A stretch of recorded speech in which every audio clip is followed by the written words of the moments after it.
इतनी सी तबीयत खराब है तो क्या हुआ, घर का काम तो करना ही पड़ेगा। माँ जी मेरी तबीयत सच में ठीक नहीं है। थोड़ा आराम कर लूं, फिर बना दूंगी। बहू चक्कर खाकर गिर जाती है। बहू उठो, ये क्या नाटक लगा रखा है तुमने? जल्दी उठो और खाना बनाओ। सुनाई नहीं दे रहा क्या? घर का काम ऐसे नहीं चलता। माँ, इसकी तबीयत पहले से ही खराब थी और आप इससे काम करवा रही थी। ये बहू है आपकी, कोई नौकरानी नहीं।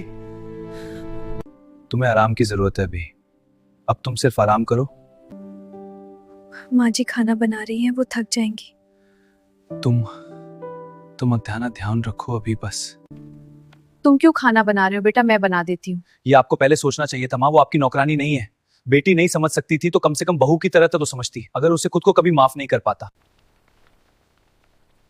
मुझे माफ करना बेटा।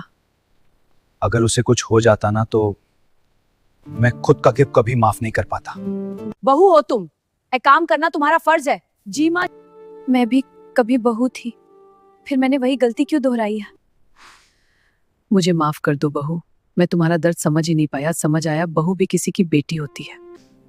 माँ जी बस आप ऐसा मत कहिए। आप ही तो मेरी माँ हैं।